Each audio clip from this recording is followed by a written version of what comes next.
Well, welcome to Wisconsin Weather Experts, and we are getting ready after a snowy start. Holly, I love the outfit because you have the nice headgear on and keeping your ears warm, head warm. You're probably going to need that after cleaning up from some of the snow that we had last night into this morning. Yes, and the wind. We can't forget that. I think this is what's saving me, even though it's not super cold inside. I think it's like helping me stay warm, you know, because we're right here by the window and our weather deck is right outside. And I do think we sometimes still feel how cold it is. I agree. I totally agree. And we'll probably need some of the additional headgear and sweaters. You know, we have the sweater dresses on. We'll need those through the end of the week as even colder air is going to be here, which we'll talk about a little bit more coming up. Yes, but let's go ahead and dive in here. This is where we're going to start. So the snow is our big story today, of course, and drivers maneuvered through sloppy roads this morning, and it was really tough getting to work. It was very slushy. Yeah. This was our photographer Tanner's view earlier today. Even as things started to improve, you'll still want to take things slow. It is going to stay pretty windy today, so that's going to be a big thing, is taking it slow today. Yeah, and some of the footage that we've been continuing to watch, of course, on roads was worse conditions for areas inland this morning that saw more snow. And with the amount of snow so early in the season, it's going to be a good idea to put your emergency kit for your car together. The National Weather Service recommends including items such as a flashlight, a first aid kit, extra clothing, and I would add a blanket if you could, booster cables or jumper cables, the ice scraper, and of course a snow shovel. Again, all things that can help you if your battery dies, if you're stuck somewhere on the side of the road. That's just to make sure that you are staying safe, and probably some water, maybe a snack too. Also, make sure that your car is prepared. You want to check your engine fluid levels, test your battery, of course, this time of year with cold temperatures. It easily can be affected by that. And also check your headlights and taillights. Switch to synthetic oil if you can. It does handle better in the cold, and you don't need to get it changed as frequently. Right, and then too, on top of that, just to even have the extra part of your checklist, don't forget to download our Storm app. So you can pretty much get weather anytime, anywhere with our FOX6 Storm Center app.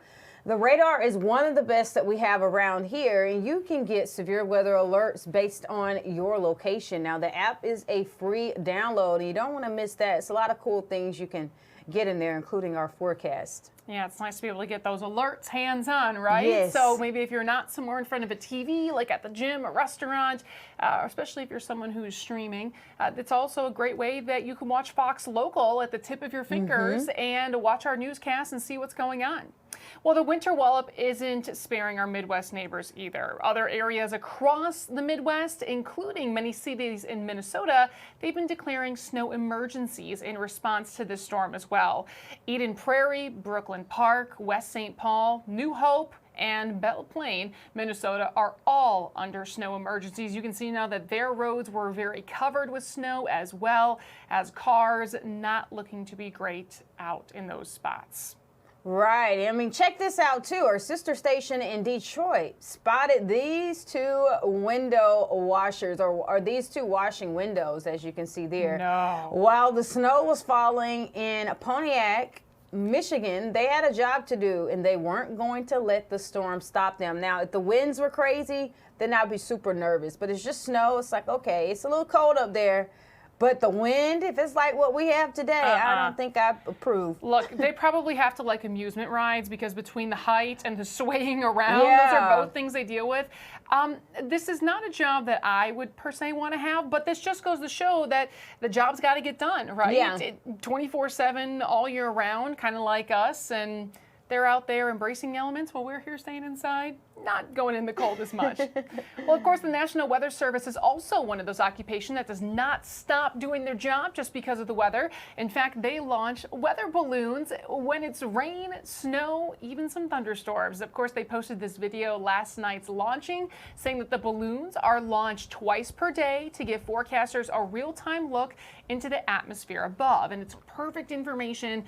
There's a little box at the bottom of that that. The weather balloon's also called Ravensons, that collects things like temperature, wind direction, wind speed, dew points, and that then gets put into a lot of our weather data or our weather models to give us a more accurate depiction of what's going to happen. So very important, and of course they're embracing the frigid conditions as well. Oh yeah, he's all bundled up there. Yeah, you need to be with the cold that's around. Right, and I remember having that too. We had it at our school in college. We had those that we would release and you could go out. I was never the person that made it up early enough to go. To do it? Yeah, but like I remember us having it at our school. We had them too. I did a research project on them, but yeah, so I had to get up very, very early, and I think when you're in college, that's more of an impact, trying to wake up before the sun. So yeah, you staying up late studying, then you want to get up. No, I can't do it.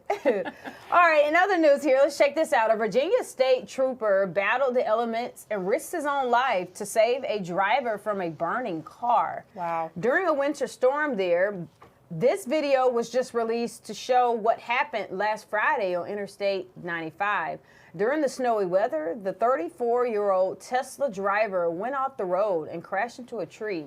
The vehicle caught fire and his doors and windows would not be open. The trooper was able to smash the window and cut through an airbag, pulling the driver out. He suffered serious injuries, but not life-threatening injuries, which is good if it's not life-threatening, Right. but that's just scary all around to be in a car where there's fire and you feel like you can't get out. I've been in a car fire before, so that is like, it's very triggering. It's like you smell all the gasoline and you immediately think the car is gonna blow up. But I'm glad he made it out safely. Yeah, and that there was a trooper there to help them out, and sometimes we even have good Samaritans that also help people out, so very thankful that they were able to be safe.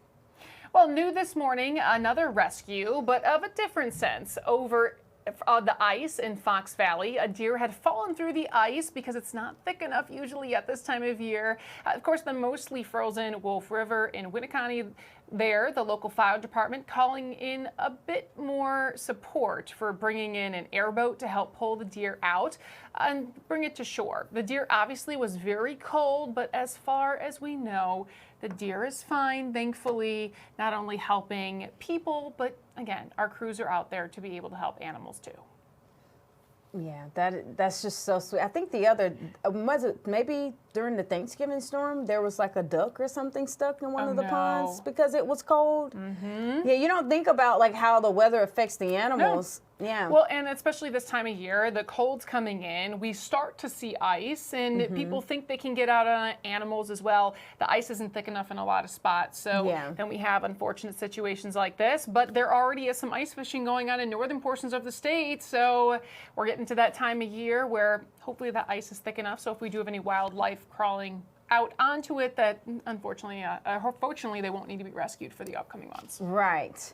And so we've been dealing with quite a bit of snow here, and it's been cold too since late October, so we're not alone. Nearly a dozen states are at risk for intense weather this week. Fox Weather correspondent Katie Byron pretty much has more on this polar vortex.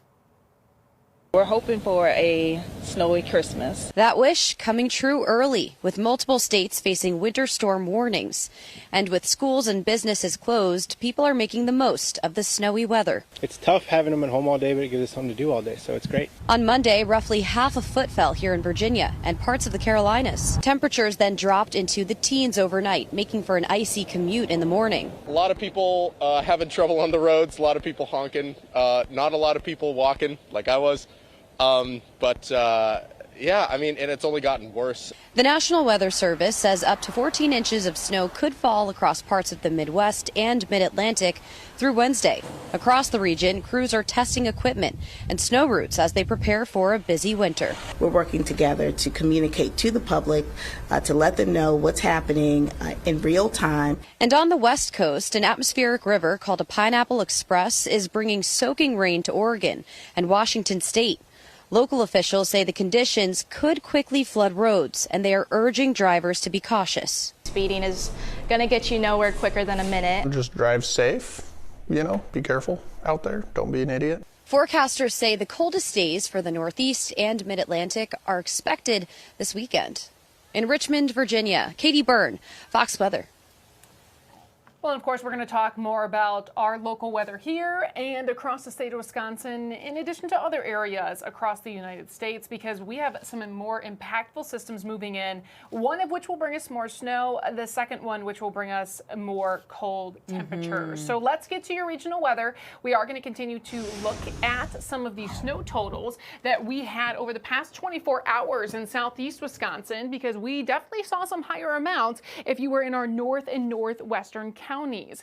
Glenbeulah saw 5 inches, while Germantown had some reports of 4.2 inches. Just under that at 3.9 in Hartford, 3.5 inches in Menominee Falls, 3 inches in Oconomowoc. And notice those totals continue to drop to the 1 inch and below when we were going south of the I-94 corridor. That's where we had more snow initially, but then temperatures started to warm up as that mixing line shifted north. So that brought then a mixture not only of snow, but we brought in some rain, freezing rain, sleet, and overall that lowered totals.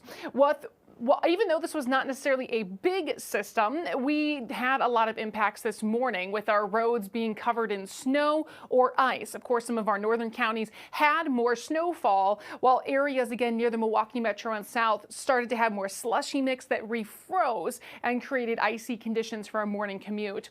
That system, though, that impacted us is now heading towards the northeast. And yes, parts of New England are going to be dealing with a lot of headaches there in terms of snow that could be up to a foot, especially in upstate New York. We have winter storm advisories, winter weather advisories, winter storm watches and warnings in some of those areas, with even blizzard warnings issued for portions of Virginia. That's going to be until Thursday morning, and we don't get blizzard warnings that often. Believe it or not, blizzard warnings don't have to be issued for the amount of snow. You could have 1 or 2 inches of snow and a blizzard warning issued. It's all about the winds and low visibility. So we are watching for winds in this zone that could be up to 50 miles an hour. Of course, looking to bring in a little more snowfall, 3 to 7 inches. That could additionally add to some of the hazardous travel conditions, especially when we start to bring in those strong winds and that snow blows around, creating whiteout, blinding conditions. So we will be watching again a big winter storm for those areas, but then switching to the other coast, the Pacific Northwest, we mentioned in that package a couple minutes ago, the atmospheric river that's creating more impacts for portions near Seattle, Washington, northern Idaho, heading towards Montana, where more rain is continuing to move in. And the problem with this is we are also watching warmer temperatures. So in some of the lower basins of the mountains, that's starting to melt some of that snow, which then goes down the mountains and creates more flooding in some areas like rivers, creeks, streams. So this is going to be a continuation for some of these spots as we head through the rest of the week. So we will be talking more about flooding in some of those locations. Already dealing with more marginal and slight risk for flooding, not only for today, but this again will continue through the upcoming days as well. Areas on the opposite side of that low, that's where we are dealing with more winter weather from the Rockies heading into the Great Plains.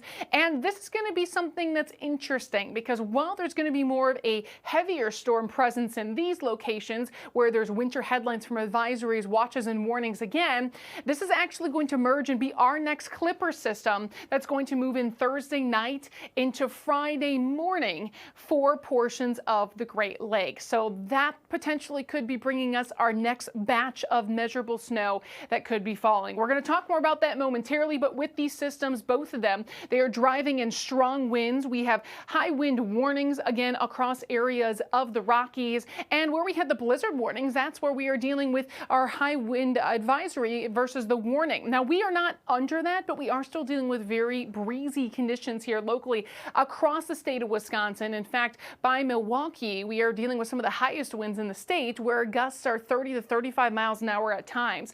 That's going to continue to weaken as we head into tonight, but then we have to deal with the cold temperatures to follow and more snow with that. Sky Vision Plus is going to show us statewide, though, that we should maybe only have a few flurries or a light lingering shower on the backside of this low pressure system heading into this evening, but then we're watching Thursday, not in the morning, not the early afternoon, but heading right towards the late afternoon and commute hours. That's when that clipper system could again bring in another quick round of snow Thursday night into Friday. In terms of amounts, again, not looking to be a lot, maybe a dusting up to a couple of inches, but that's about it. So it will potentially create more measurable snow that you'll need to shovel. But the problem with this is we have very cold Arctic air moving in that could be dangerous to shovel some of that snow if you leave it out there for too long. Temperatures currently are in the teens for the north near Duluth to the upper 20s here locally. As that cold air continues to surge in tonight, we'll actually have temperatures dropping into the single digits by Thursday morning. But adding on the light winds, we could be feeling 5 to maybe 10 or 15 below zero. And even colder air puts us about 25 to 30 degrees below average with more single digits by Saturday and Sunday. Factoring in the wind chills, this is where we'll have to watch closely. We could be 15 to 30 below zero for how it feels, and that potentially could put us under a cold weather advisory or cold weather warning. So again, we're watching for some of the cold weather headlines coming up this week. We're going to have a lot more, speaking of cold, and maybe some holiday trends. If you are going to stay tuned with us, which we hope you do, we'll be back in just a couple minutes.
Well, welcome back to Wisconsin Weather Experts. When we have snow events, rain events, we really rely on weather reports. But there's a way that you can help out. Meteorologist Stephanie Barrichello talked with the National Weather Service to talk about the small army of weather watchers, which help us out during every event. Hi there, everybody. I am joined by Sarah Marquardt from the National Weather Service here to talk about being a weather observer in Southeast Wisconsin. This is a program, Sarah, called COCORAS, and I'd love if you would tell us simply what this is to begin with. Hi, thanks for having me. COCORAS stands for the Community Collaborative Rain, Hail, and Snow Network. It's a mouthful. That's why we say COCORAS, shorten it up, but it is a volunteer weather observer program of people who want to measure rain and snow. And then how can you get involved in this? It's very easy to be involved with COCORAS. You go online and sign up, and there are some very quick, short training videos that will step you through everything that's involved. The only thing we ask is that you purchase the official COCORAS rain gauge.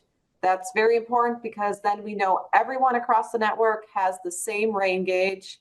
And that data measures to the 100th of an inch. So it's up to the needs that the Weather Service has for measuring that rainfall. But it's a very easy program. It's easy to sign up. If you have an open area in your backyard or someplace where you can put the gauge, then we want you to join our network and help us get more observers across Wisconsin so we can get a more denser network and accurate measurements of the rainfall that fell across Wisconsin.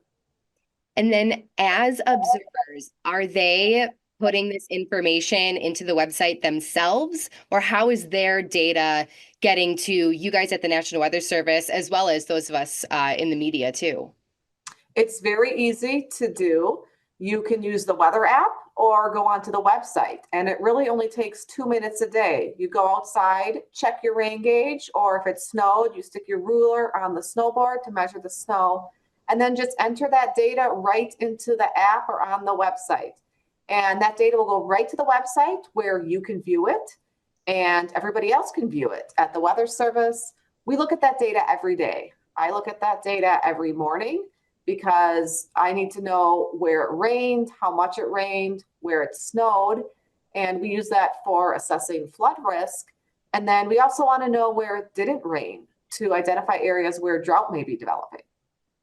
And I was just going to ask you why you thought this was important. And I think that's one of the biggest parts of this. It's hard for us to be everywhere, right? We don't know whether we're in the media or at the National Weather Service, what's going on in each individual town or city. So this is so beneficial for really all of us when it comes to weather. That's right. By being an observer, you can really add to the density of this network and make more reports across an area, because there's only a handful of automated observations out there. And we like having these manual rain gauges to fill in those gaps and just let us know what happened everywhere. And more data will help everyone. It'll result in better forecasts. And the nice thing about being part of COCORAZ is that your data is online and you can go back and look at it. And you can compare how much rain fell at your house, compare that to your neighbors, other parts of the state, other parts of the country. And you can slice and dice your data, compare what's happening this year to what happened last year. So it's a win-win. That data is out there for everybody to use. Do you think that there's a specific area within Wisconsin that especially needs more observers? Is there a gap anywhere?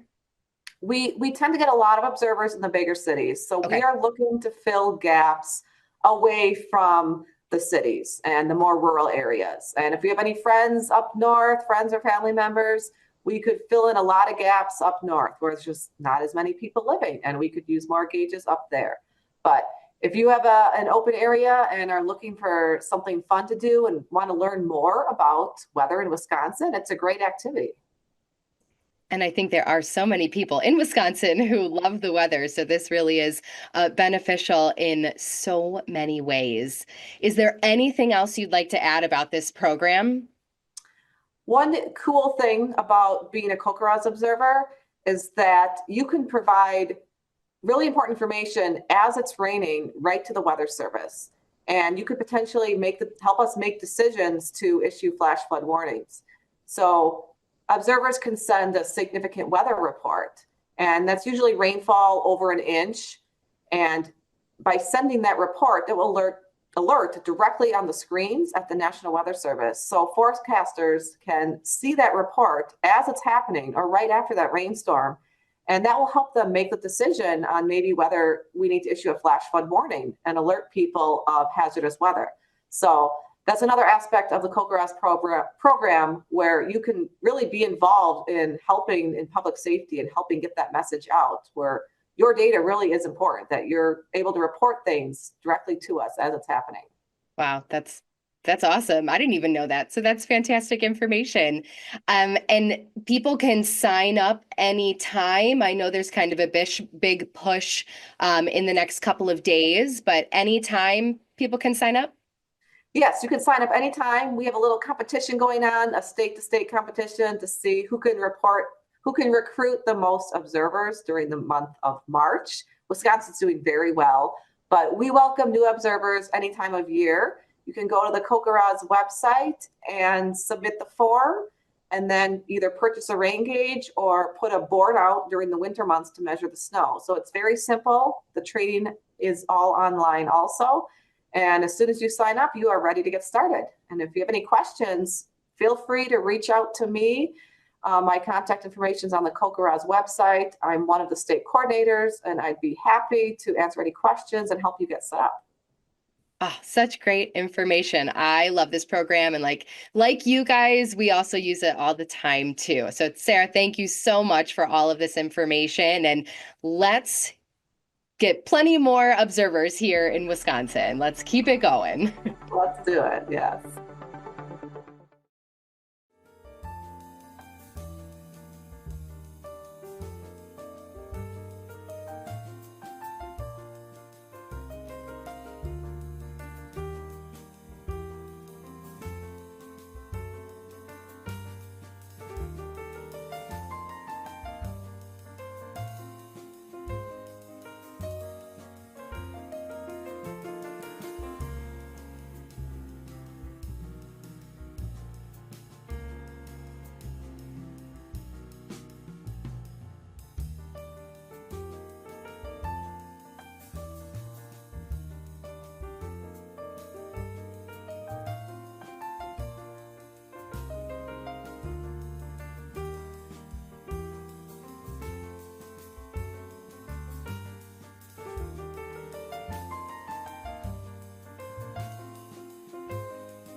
Join us tomorrow at noon.